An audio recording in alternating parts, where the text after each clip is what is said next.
Mesdames, Mesdemoiselles, Messieurs, bonjour. Vous êtes sur Live Doctors et nous avons le plaisir de recevoir le professeur Michael Greenberg. Professeur Greenberg, vous êtes un habitué maintenant de Live Doctors et vos précédentes vidéos ont été vues par des dizaines de milliers de personnes. C'est un grand plaisir pour nous et pour vous, j'espère. Bien sûr.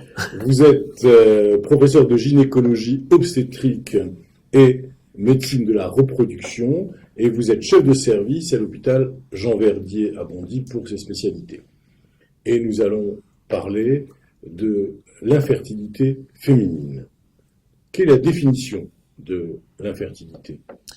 Alors l'infertilité, c'est principalement défini par des couples qui n'arrivent pas à concevoir, donc à avoir d'enfants.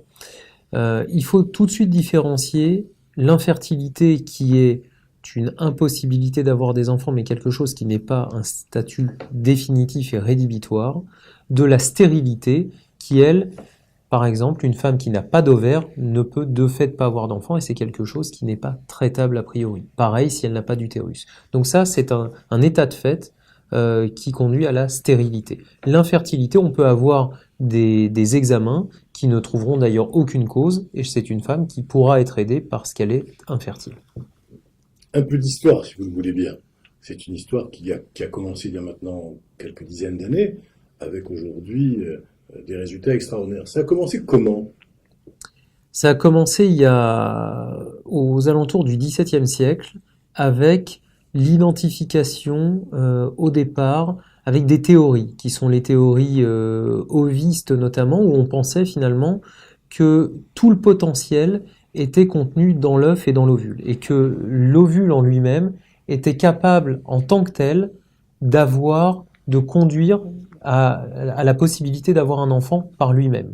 Ensuite, il y a eu les théories animalistes. Théories animalistes, on a pensé que c'était plutôt le potentiel était dans les animalcules, en fait, qui étaient les spermatozoïdes, où on pensait que vraiment tout était renfermé tout le potentiel était renfermé dans ce spermatozoïde. Et puis ensuite, on a avancé au fur et à mesure. On a commencé à mettre bien en évidence ces spermatozoïdes, à comprendre le processus de folliculogénèse, la fabrication des ovules, et on est arrivé à différents types de traitements. On a été capable après de faire des inséminations de sperme, chez des chiens notamment, ce qui a permis d'obtenir des grossesses. Et on s'est ensuite tourné progressivement vers l'être humain pour pallier aux problèmes de reproduction humaine.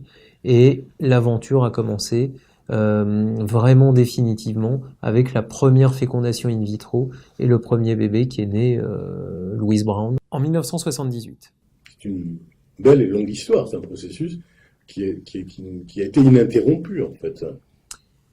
Effectivement, c'est une histoire continue qui a permis au final à des couples d'arriver à ce qui est pour eux ce qu'il y a de plus cher, d'avoir leur progéniture et leur enfant obtenu, leur enfant génétique, en transmettant leur propre génétique, de les obtenir et donc qui a fait qui depuis continue à faire des milliers d'heureux.